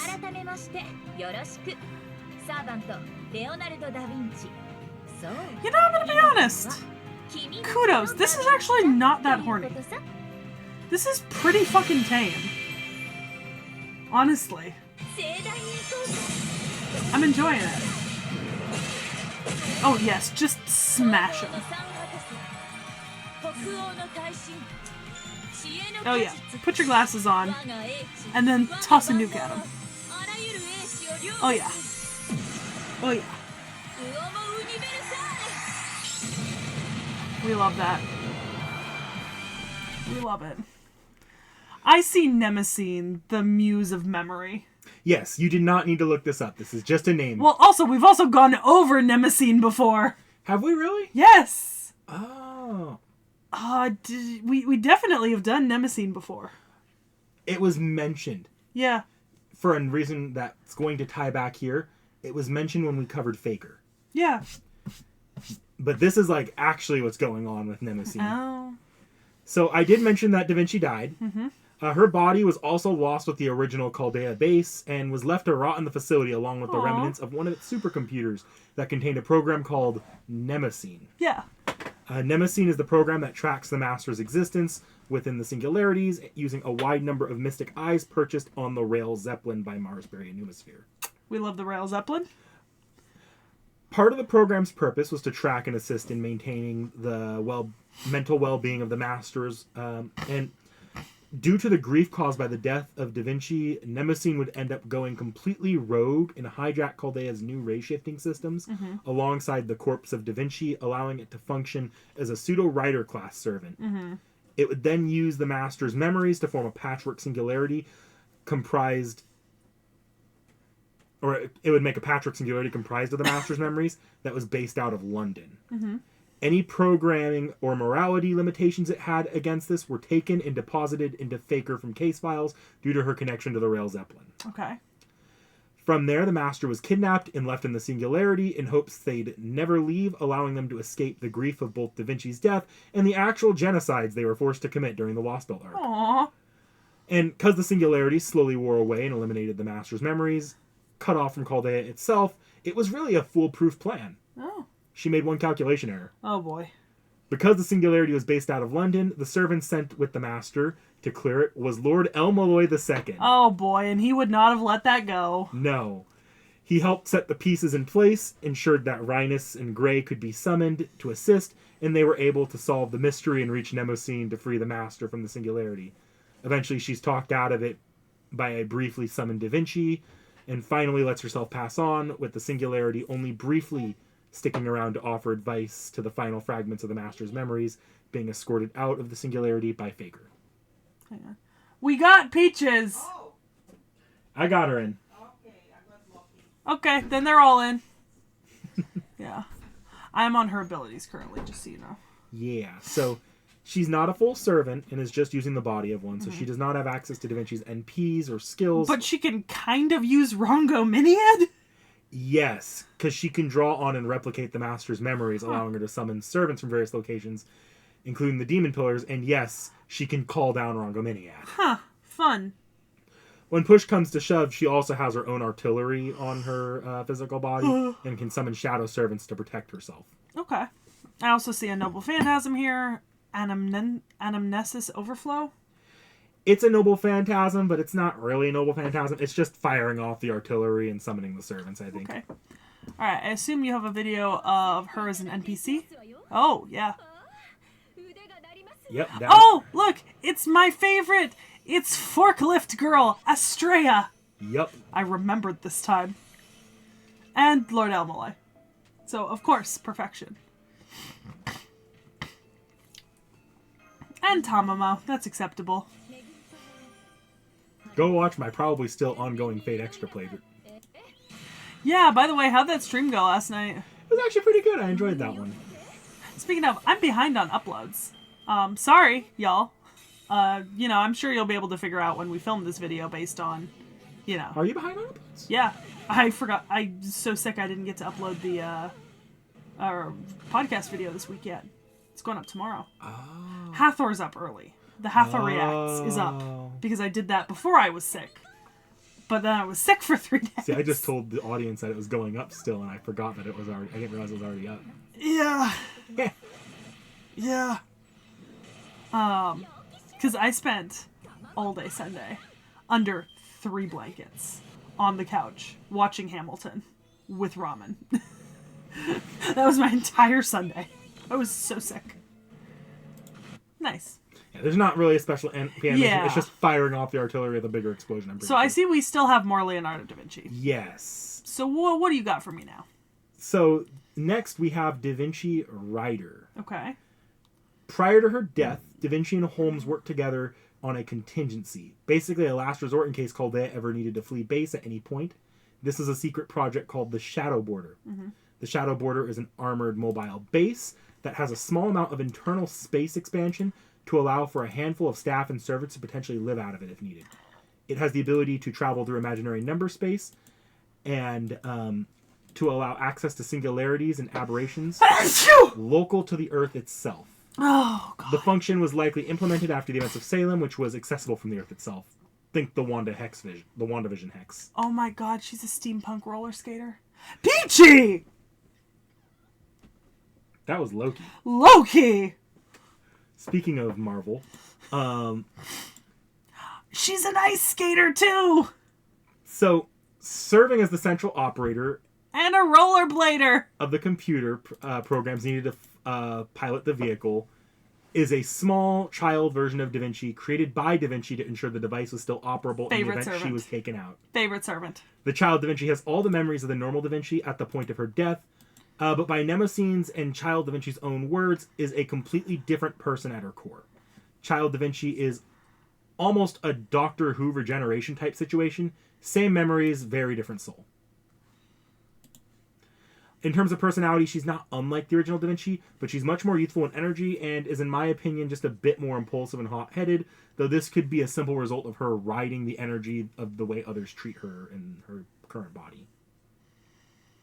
All right, so I've got some relationships. Oh, what a miracle. That's a perfected beauty. What? If it isn't my original, no doubt she's cute, but I'm the version 2 after all. If it's about a model in the prime of life, I'm above her for sure. I know there's nothing we can do because he's a detective, but Holmes's secretive nature can sometimes be a headache. I'm the type who won't be satisfied until I do everything that pops in my head. He's the sort who won't be satisfied until a mystery is solved. We may be cut from the same cloth, but we are fundamentally different. But that is my personal opinion, and that can also be read as a sign of respect and reverence toward him. What is it, Holmes? It's okay. Don't put it into words. I haven't forgotten my position as the technical advisor for an instant. High-spirited? Having fun? Me? Yep, truth is, I am. That's our renowned detective you saw through, well... I'd know even if I wasn't a renowned detective, you say? No way. What miraculous and perfect form of beauty. Oh, that's just my original. Of course she would be cute, but... That might have been a typo. Oh, yeah, because it's just BB. Yeah, I think there was probably an actual line for BB, but I think they accidentally copy-pasted the original Da Vinci's line here. But it's not identical. Is it not? No. But I'm the second version. Once I become a full-grown model, I'll best her, probably. I wonder if that's 2 translations of the first one for Da Vinci. Yeah. And it just got pasted down to BB. Oh, hi, Columbus. Yep. Okay. No, it's okay. See ya. What are you doing, Odysseus? What with your eyes sparkling? If you intend to go on an adventure, I'm like your senior. Ugh, what? Anyways, I love her. She roller skates. She ice skates. After my own heart. Some of you in the comments who have been around for a while know that I was a competitive figure skater when I was a child. It has fucked my bones up in ways that I cannot describe. And I still enjoy doing it. So, it's funny. Oh my god. Proto border. Yeah, so she uses that in arcade where she doesn't have the shadow border. So she has a much lower output than her adult self, and she's much weaker in general. Her class is now set up to be Rider to specifically take advantage of the shadow border. More importantly than that, though, is due to having less physical athleticism, she compensates by fighting on roller skates and using mechanical arms that have built-in rocket launchers. I love it. I love it. She is still an inventor, using as many tools as she can make at the end of the day, and even without the shadow border, she can still make use of a prototype she had designed as her primary mount. Yay. She's actually capable of recharging noble phantasms of those in proximity of her, using particles she creates to repair machinery, too. Okay, yeah, I see Overhaul, the pseudo-spiritron particles. Golden Rule, Acel Turn inspired by Ishtar, Dreams for the Stars is the adaptation of Pioneer of the Stars. And then Noble Phantasm is Beautiful Journey? Yes. I think you have a... There's a lot of flowery language I could use to describe Beautiful Journey. And I'm pretty sure it does involve something resembling zero sailing through imaginary number space, but in FGO it ultimately amounts to just running over her target with the summoned shadow border, and in arcade where she doesn't have it, she just makes use of a single really powerful bit of artillery in the prototype. I mean, I can get down for that.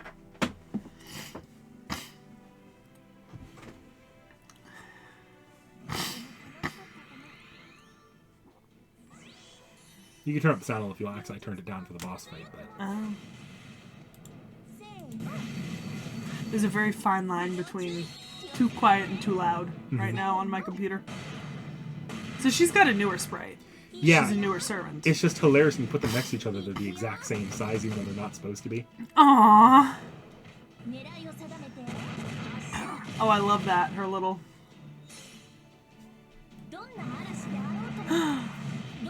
Ooh. Yes. Yes. Vehicular manslaughter. My favorite way to kill enemies. Yeah. My road rage would agree.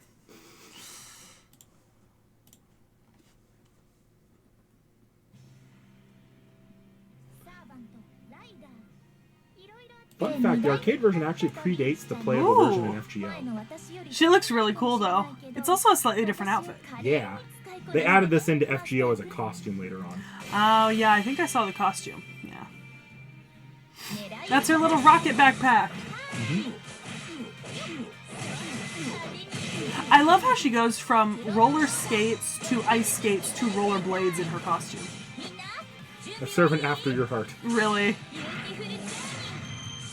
I could go to the hallway right now and pull out a set of rollerblades, a set of roller skates, and a set of ice skates. from my shoe rack.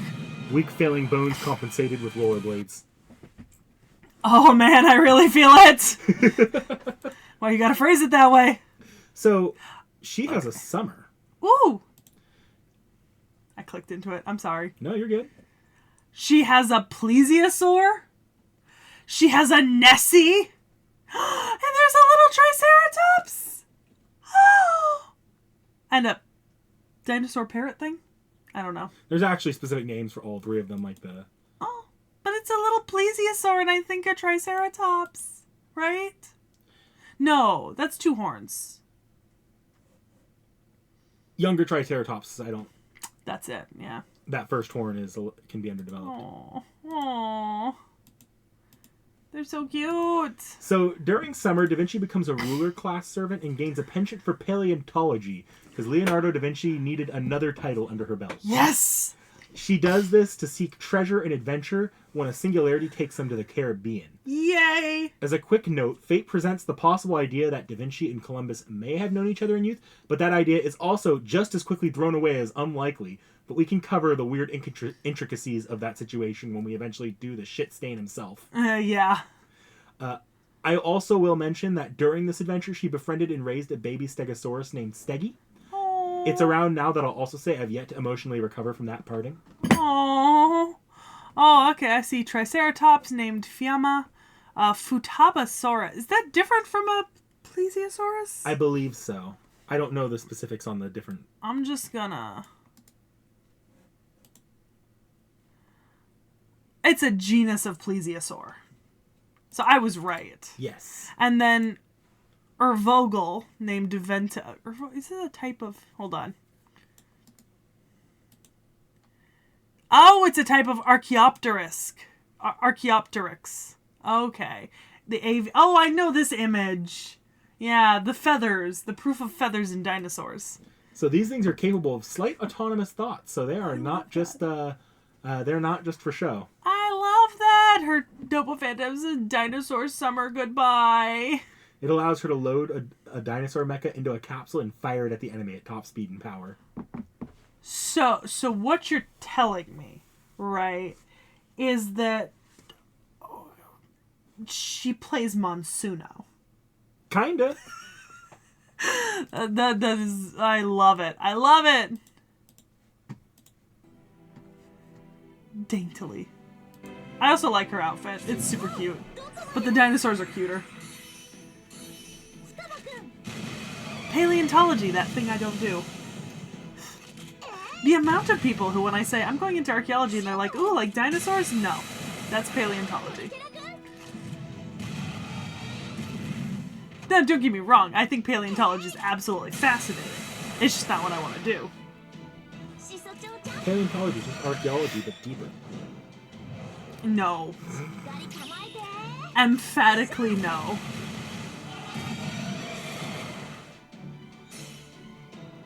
I meant deeper in the earth. No. Paleontology is closer to zoology than it is to archaeology. Archaeopteryx. I love it. I love it so much. There's I probably will gonna be avoid. a lot of I will CDs here. avoid Dream Striker. My God, the four catcher's mitts. No, go ahead with Dream Striker. Oh yeah, because yeah, okay. So she's the soccer coach. I love that. Watch it.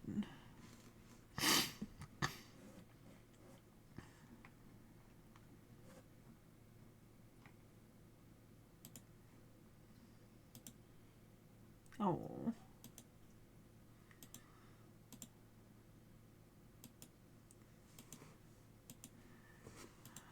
Okay. Oh, she's got arcade craft essences. 2 of them.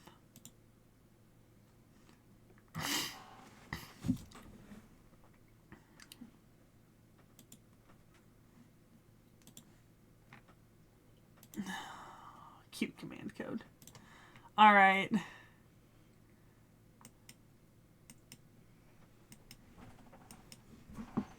I forgot to account for just how many CEs Da Vinci Original is going to have. Oh, look, it's after 9. Shut the fuck up. I don't get to zone out, you don't get to zone out. Okay. So we start with Mona Lisa. This one portrait is said to be mankind's greatest treasure. With numerous theories and mysteries surrounding her, she continues to capture the hearts of tens of thousands of people. The ideal beauty, beloved by an unparalleled genius. What kind of secret hides behind that smile? Interesting. Okay. School of Chaldea. It's Roman! Although they live in different eras, that won't stop their search for knowledge. The debate between the two great brains of Chaldea shall continue to live on even today. Medical, observation, event restoration, even equipment maintenance. You've been really busy lately, Romani. You're working 10 times harder than anybody else to make up for all that slacking you did, huh? Honestly, taking it easy is supposed to be my motto, but I just have to endure it a bit more. It seems like our new master is far more talented than me. Oh, it's a reference to the fresco, The School of Athens, depicting the figures of the field of philosophy, Plato and Aristotle, represented by Da Vinci and Romani walking together. Interesting. Witch of the Moonlit Night. There's Cath Palug. Somebody's going to make a comment like, call it Foo. No, it's Cath Palug. The night of the full moon belongs to the girls who fly through the skies. When this self-proclaimed genius witch and her white familiar visit you, will they bring bad luck or good? Everything is in the hands of this voluptuous witch. In the Middle Ages, witch was a general term used for anyone who practiced magecraft, regardless of gender. Universal wisdom, root of intellect. There! The Vitruvian Man. I became famous as a painter, but I basically did anything people wanted me to. I crafted tools and weapons, I designed cities and made ships. What I always thought of was the creation of all things, the artificial bird, the staff that displays the stars, the all-purpose combat universal gauntlet. They were all products of that thought. I sought perfect beauty. For that, I needed to know many things. That's all. Huh. Did I ever finish Perfect Beauty? Of course I did, and fairly early on, too. But that was just my personal opinion. I worked day and night as a genius to gain affection for my work and reach greater heights. I took students, traveled, and sometimes healed the hearts of men. I'm a genius, but I'm not cold-hearted, because I knew complete beauty, you see. One who does not love humanity cannot grow as a human. It's very simple, though it did take me a while to find that out, you know. Bastian Model X. Valentine's return gift. The final form of the improved ornithopter. It may only look like a cute cat soapbox racer, but it can fly. The genius may once have dreamed of 4 friends riding together, dashing across the Holy Land. And it's based on Bastet, like I thought. Kitty, it's based on peaches.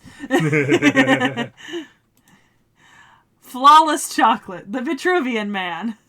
A perfect chocolate that even somehow emits light. The strong backlight makes it difficult to see the actual item, but it's a Vitruvian-looking anatomical diagram chocolate.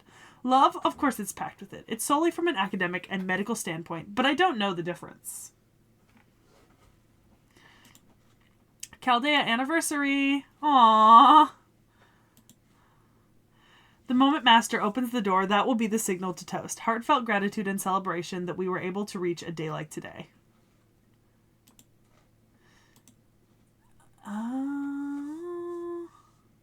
Oh, right there. Yeah.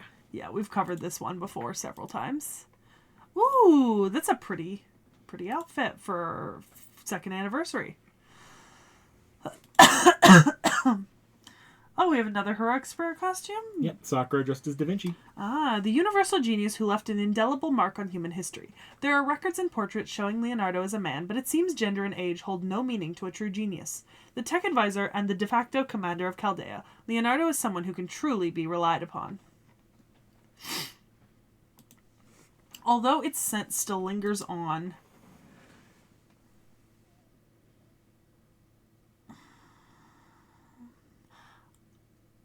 Unless this is her, and I think this is her, right? Yep. Facing young Sherlock? Yep. Yeah. Yeah. Oh, I did want to check this. So, on the cards you can see Tamamana Gil Castor, Enkidu, Neocris, Artoria Pendragon, Karna Arjuna, Kyohime, Oda Nobunaga, Chacha, Oda Nobukatsu, Ibaraki Doji, Shuten Doji, Tomoe Gozen, Minamoto Noreiko, Hans Christian Andersen, Nurse Ram, and Fu. Interesting. They only show people I know. Technically, you've collected all the Infinity Stones on this I one. have collected all... Oh! That means I get to look at this now. Oh, I can see them all. Oh my god, they're so cute. Look at them! Fucking Nobukatsu absolutely terrorizing. I love them. Okay. I love it. I love it. Alright. Fate Grand Order Arcade. There we go. I'm still missing this person. Yep. They're the last person. Fate Grand Order Memories 1. The journey to restore humanity was painted with vibrant colors, and now those days of the past have been revived within those hues. Roman and Da Vinci. Oh, another Heroic Spirit Festival. Oh, I love this. Beautiful. Stunning. God tier. Any day. Beautiful. Okay, so Fate Grand Order Memories 2. She's there in the back. There's Sherlock.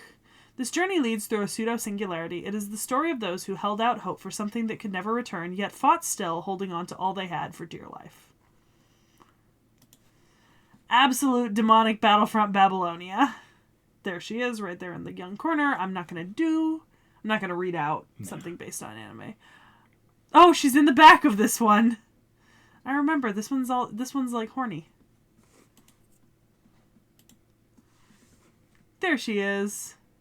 I'm still missing some people from this image. Yeah. Yeah. Not many. I can only see one, I think, that you're missing. Is it this? Oh, I can't. Oh, two. Okay. Alright. Oh, Solomon.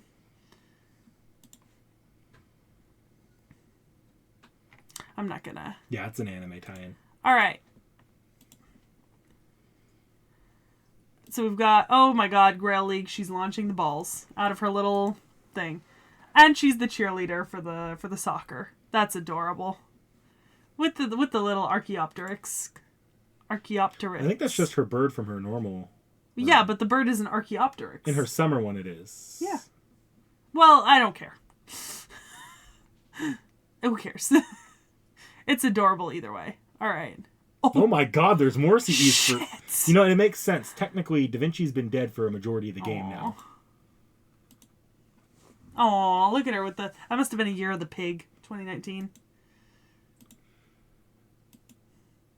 Oh, there's the full version of what we'll see later. Okay. Get 2 command codes.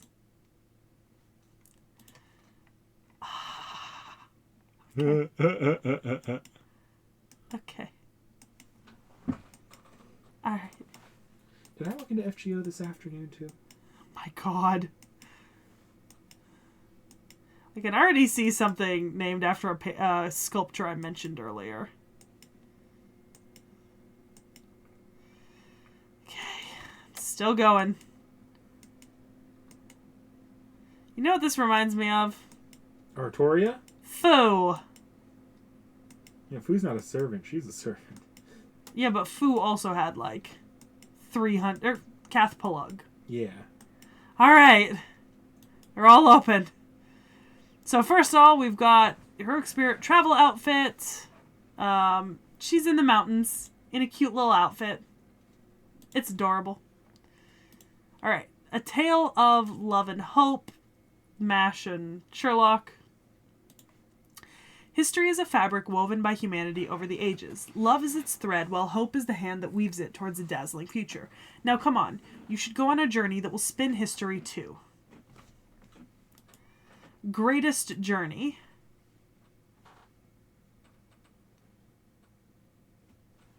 Think that's her.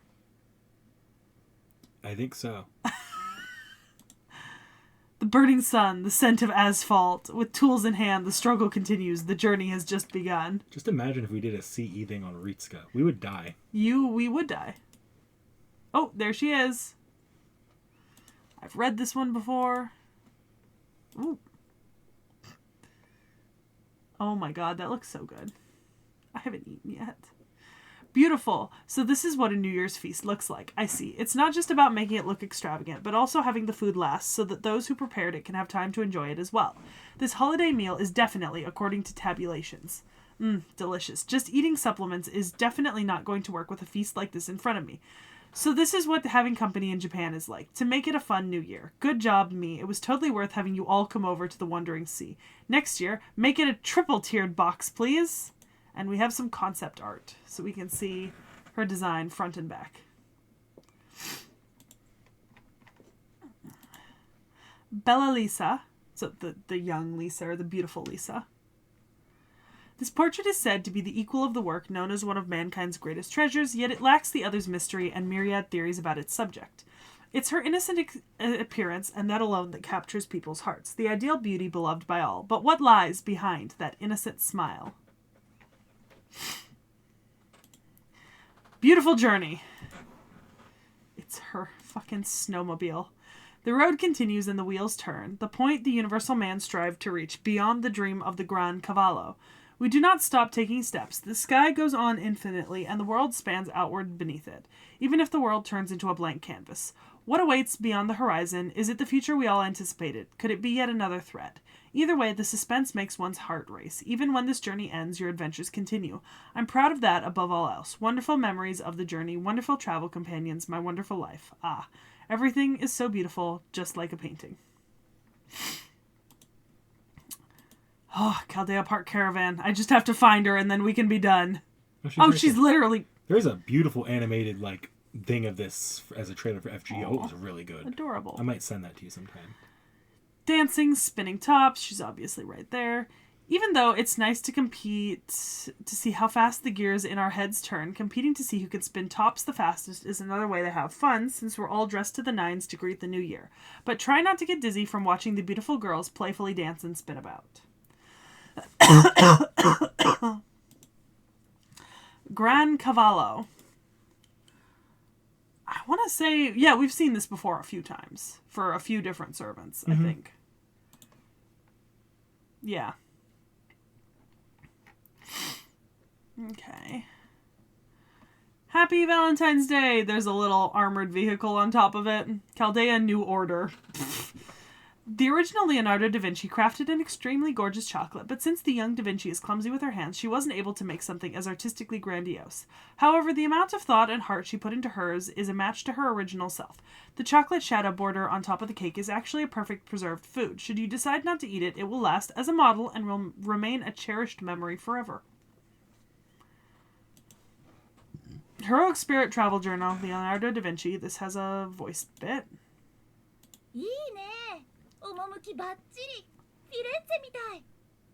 Nice, this place is totally refined. It's like we're in Florence. Yokohama Red Brick Warehouse number 2, Kanagawa. Nice. Alright. Fortune comes to the Kotatsu surrounded by laughter. She's right there in the front. I can see it.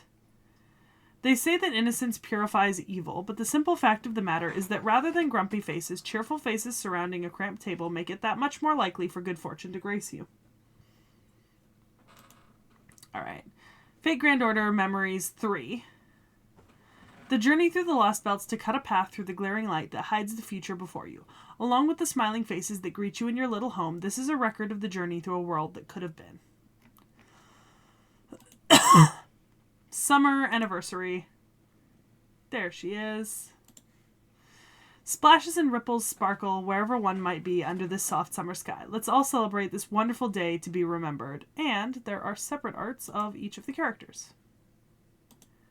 Aww. So very cute. Goth Special. She is in the background. The foreground is truly the most majestic. Today's special sandwich. That's what it is. I appreciate you when no one else would, Gordolf. I appreciate that sandwich. Heroic spirit portrait, Leonardo Da Vinci. India.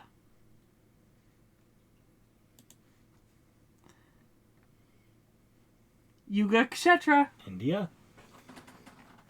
She looks cute. Alright. Inspire.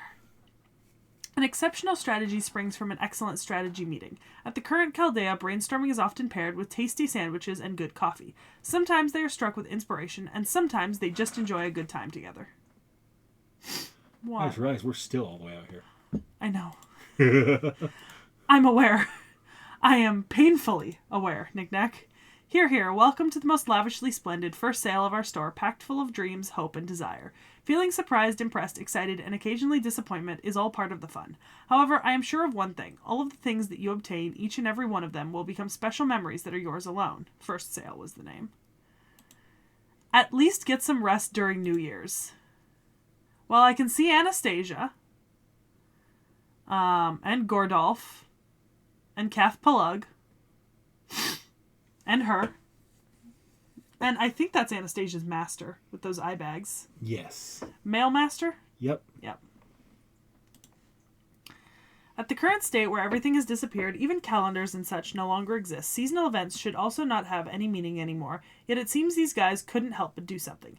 I have no choice but to go along with them. To be surrounded by this meddlesome and noisy bunch is surprisingly comfortable, yet also a bit lonely. I wonder what you would do if you were here. Likely you would fit in and soon have enough fun with the others, far easier than I expect.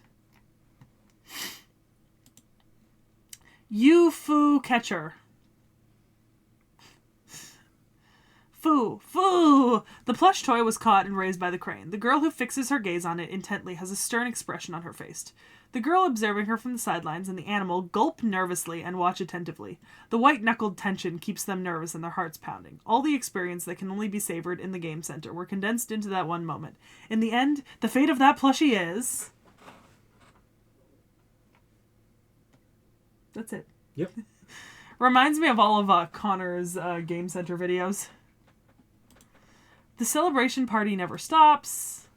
I see the regular cast of characters and Gordolph, and there's a margarita pizza right there that I would literally kill for right now. Mission complete. Good work. After a brief respite, everyone has gathered to enjoy a bit of fun. The main event, the moment everyone's been waiting for. The new dictator's specially made... what is that? Is it meat? You lost me, but it's probably delicious. Yeah, because she's a vegetarian. The margarita pizza's there for you. Oh, so we have the Chinese. I love the Chinese ones because I think they're just really pretty. Like, I think they're always just like beautifully. I think art. because the these are what was it? Because they're regional, they don't have to have the same artists that already do a lot of the FGO art to do them. Also, we've already seen this one. And it's because we saw it when we did Elmaloy. Because there's Lord Elmaloy looking absolutely done with the world on the cover with a support tag under it. And also, that is a Foo phone case on that stick. And then there is Foo right there. I'm not going to translate the anniversary celebration ones. Yeah, I'm just going to enjoy the art. Yeah. Aww. So cute with the green theme. I see Foo. I see all the people. So cute. Because we have a bunch of them. Because she's in all of them practically. We've seen this one too. I remember this one specifically from when we did Kath Palug and Merlin and some of the other characters in here.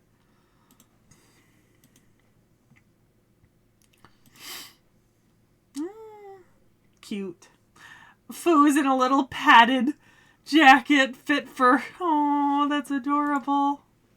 He's so cute. So this is the Korean version, 5th anniversary. Handbooks! I always forget there's a separate Korean FGO game. Yeah. I could see her there. Looks very cute. Also, 6th anniversary. Gordolph with meat. Can you tell what kind of character Gordolph is from all of these? Okay, but like, I love Gordolph. I am Gordolph's appreciation hype man. Now we have the English anniversaries. Oh, they're in the Hollywood Walk of Fame. Saber Altria Pendragon. I've never felt so angry at something before in my life. Get fucked.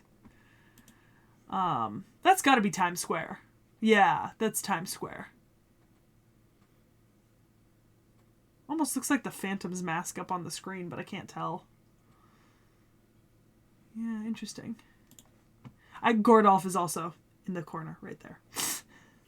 See him? Yep. He's perfect. All right, 5th anniversary.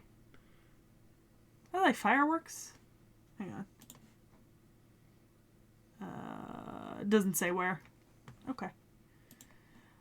English. Oh, that definitely would be fireworks. Remember, the anniversary for NA is always right next to 4th of July. Oh, look at this one. Gordolph's here once again.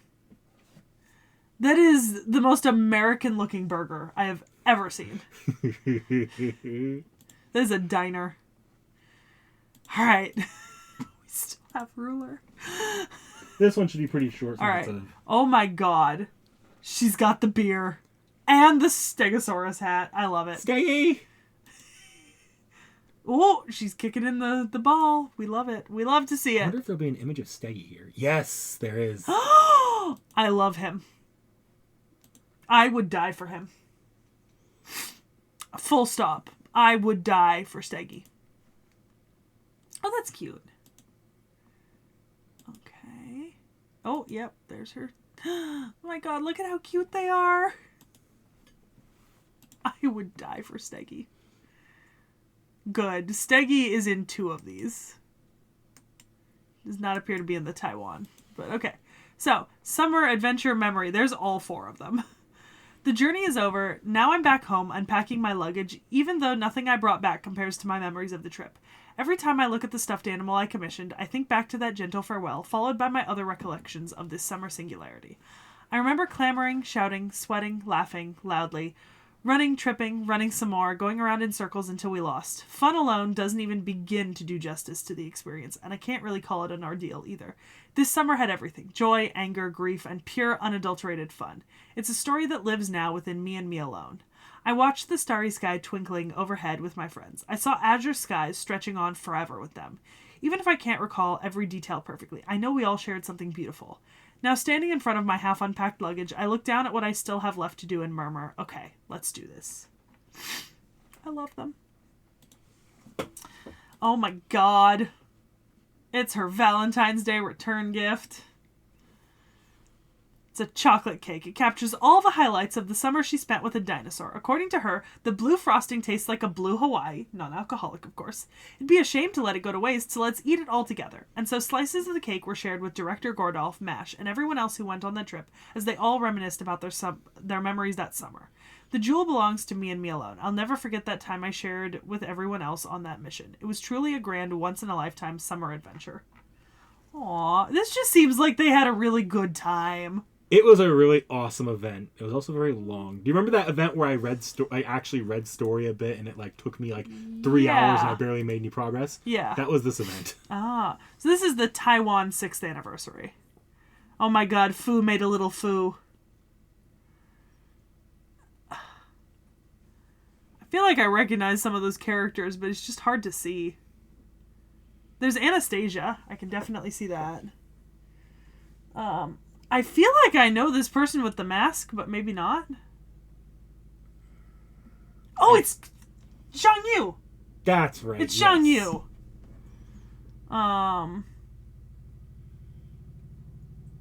Yeah, I'm giving up. That's what I got. There's a Dioscuri. Yeah, this is the Dioscuri. You get Koyanskaya on top. Oh, is that Koyanskaya? Yep. Oh, something with glasses and slicked back hair here. Could this maybe be Consort Yu? No. No. Oh, there's a bear. Oh, the glass and slick back hair, that actually might be Consort Yu in her human, like, disguise. Oh, it's right next to Zhang Yu, so. Yeah. Oh, this is Anna's master, isn't it, then? Possibly? Maybe? He's got the eye bags. Could also be Karna. Oh, you know what it could be. Alright. Okay. It was Karna. Oh, the ones I don't recognize, I don't know. Okay. Yeah. Alright. So yeah, that is Da Vinci. Oh, that was.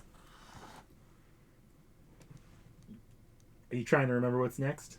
No, I know what's next. It's upcoming live stream on the channel. Well, actually, the stream will have been in the past by the time this goes up. Really? So our stream was in early May. Uh-huh. This is set to go up at the end of July. Oh! So I hope you all enjoyed the stream and the next 3 servants. They already know who's next. Can we just say it? Yeah. Oh my god, it's the Chinese quadrology. So technically, there's 3 separate videos that went up during the stream, right? All of them are Chinese, I think? Or did we not care? Actually, you are right. I think all of them are Chinese. Yeah, so who goes up first? Yang Guifei dash Cthulhu. And we'll make the stream public again once all of them are up. Anyway, so we hope you enjoyed the stream. I'm not going to give you a hint for what's coming after the stream because we gave you that hint on stream. Good luck when those videos come out. See ya, see ya.